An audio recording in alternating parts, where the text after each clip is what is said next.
current desk setup. A bit cramped, a bit crowded. Key light on a huge stand, which means the desk has to be out a bit. Homemade musical type keyboard tray. And it's getting a bit cluttered with all the gear. Particularly the sort of music and video editing related stuff. Which is why a new desk is needed. Here is the new setup. Most of the same gear, but pretty obviously a brand new desk. This is the Wavebone Headquarter, which is a music production desk. These angled sections are actually for rack mounts. You can have 3U stacks of rack equipment there if you need to. I don't, so I've instead put in the removable desk sections, which just pop straight out instead, but I could rack mount some stuff in the future and may well do. My old desk was 120 by 60 centimeters. This is about 160 by 80 instead, but because I don't have the big key light stand in there pushing the desk out so that the tripod base can fit, it actually doesn't take up that much more space. So where is that key light now? Well, you probably saw it poking in there into the frame. I wanted it on the other side anyway, and so what I've done is I've mounted the thing to the wall with this big fancy bracket straight into the brick with 4 expansion screws. I tested it for 18 hours at 90 degrees out and then 24 hours in position with cushions on the desk and stuff before trusting it over the computer, but it's absolutely rock solid and well within the weight rating. That is much more convenient. Obviously got the Wi-Fi thing, the crazily over-spec'd insanity engine of a M4 Max MacBook Pro, 16-inch, 128 gigs of RAM, 16-core CPU, 40-core GPU. Nonsense. The ever-trusty Brother laser printer that will still function when the sun has gone supernova. Pebble Pro speakers, my Supernote device is very cool, my 27-inch USB-C 4K monitor. Fabulous Kensington Slim Blade trackball, love it. ZSA Voyager split ergonomic keyboard, which I've got configured with my custom 32 key configuration, which you can find online. Loop deck, mostly for video editing, general utility. Some of my books there. That's just a USB charging point. Got my Nintendo Switch. Of course, my trusty Sony Alpha ZV-E10 Mark II with the Sigma 16mm 1.4 lens, microphone, blah blah blah blah. And this is brand new. This is the Thunderbolt 5 version of the CalDigit Element Hub. So it's the Element 5 hub with a smaller power supply and obviously Thunderbolt 5, potentially at least double the bandwidth. It's got more USB-C versus A ports. Lovely, lovely, lovely thing. Got a riser for the MacBook instead and put the Dell on its own base instead of on arms, much more adjustable and just got so much room for it. Put back in my mount for doing downward desk shots. And of course, the printer is resting on, got a wee chest of drawers for all the cables and junk that you need to keep, the accessories, adapters, what have you. My trusty Sony XM5s, upgraded to those from the XM4s. Wonderful headphones. Got my Aeron there. A couple of things you're just seeing for video. That's a bounce and a white balance card, and got some extra tripods and stuff stashed down there in that wee side table I made. So the big question is, as cool as this all looks, I suppose there are two questions. what's the cable management like? And where's all the music stuff? Well, to answer both of those, we should need to go under the desk. Check this out.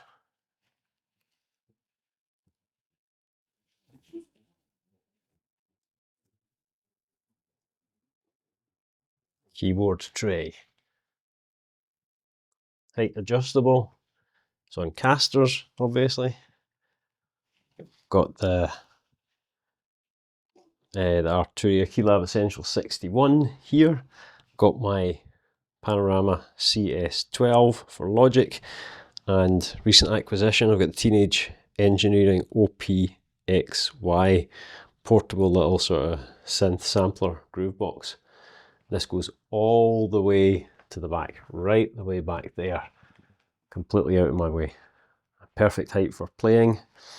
It's adjustable, as I said. My chair goes up and down obviously, but without keeping the desk much higher at all than my previous one. Super solid too. It's fantastic.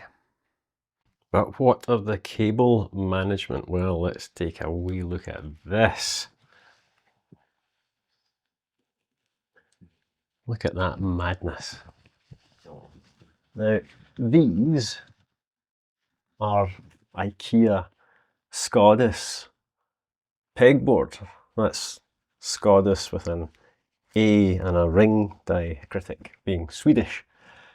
They are clamped with padded non-destructive clamps onto the rear part of the frame of the desk there, and various wee pegboard widget hooks and trays and what have you. These bungee cord type strap things to tidy everything up. And I very deliberately chose the order of the plugs. Plugs can either come down the right, the left, or the centre, depending on where the relevant gadget is up above. Plenty of ways up through as well. And all the cables are all twisty tidied and routed properly. And the plugs were even inserted sort of centre out so that, you know, cables wouldn't overlap each other and get themselves all twisted. And finally, don't know if you can see, but every single plug is labelled at the plug for what it actually powers. And all the plugs are inserted upside down from a UK perspective. We've got 3-pin plugs with the earth pin at the top in the socket. I've done it upside down so that the cables run upwards rather than having to come down and loop back up. And they're all plugged into this amazing power strip. I get so sick of running out of slots in my power strips and having to add extra power strips under my old desk. I had 2 separate, you know, extension blocks. Nonsense. This is a power strip designed for server cabinets and other rack mount situations. So it's got, how many has it got? 12.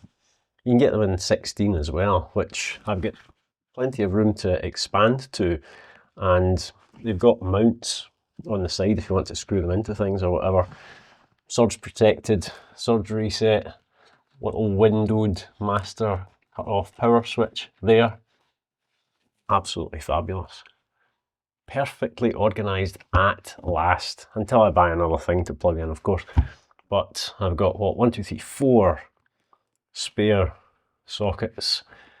No immediate plans to acquire anything, although, you know, by the time of the next video I probably will have. Loads of room on the pegboard to route cables, and I've got lots of little trays and other bits left over from that IKEA order to keep everything neat and tidy down here. And because of the Z shape of the keyboard tray, the surface, and then the frame, and none of it actually touches any of this, and you can push it right back. I think it's pretty well designed. It's certainly very satisfying. Here's how it looks with everything underneath. Keyboard tray. You can just see. There we are. And as I said, because of the shape of it. That's the back of the desk, it's just this bit here, that's the keyboard tray. It clears all that stuff. That's just my wee bin. It's the only thing I need to lift out when I'm bringing the keyboard tray out. And there's masses of room all the way back to the tray. My knees do not remotely reach that, and it's up high enough they wouldn't collide anyway. And what else? Just, this is still the same softbox from SmallRig onto my newer Cob Light, and this is the fancy bracket. It's a combination mount up there, light mount plus a 1/4 inch thread and a, what's the other one, 5/8 I think. Stupid imperial measurements, but the standard sort of 3-way reversible, and you can put it up the top or at the bottom or straight out. That obviously, as you can see, can be rotated. The angle can be changed via that crank up there. This extends the whole thing way out. This is its minimum extension, and this, of course, you loosen that off and you can change the angle. I think it goes through about 170 degrees up and down. Not that I could get it that high without whacking the ceiling. And finally, this can come round about 160 degrees. Again, the door would have something to say about that, but it's positioned so it's nicely out the way when the door is open. I might get a purple plastic wrap for that cable, but as you can see, door just stops there. There's a door stop, doesn't collide with it. I had to do a lot of measurement for that, and it's pretty out of the way, as much as a gigantic, looming, scary UFO robot head looking thing can possibly be. Pretty nice. There you have it. I am seated here at the new setup. I feel like I'm flying a spaceship. It's pretty impressive. Will this make me enormously more productive? Who knows? Will it, however, make me feel happier in the secret places of the heart, which light never reaches? Christ, no. But it is cool, and that counts for something. It may even be the most important thing, and I am very pleased with it. And by God, I am glad that it is done for now. So thanks for watching this, and I hope you'll tune in to the next one. Have a great day.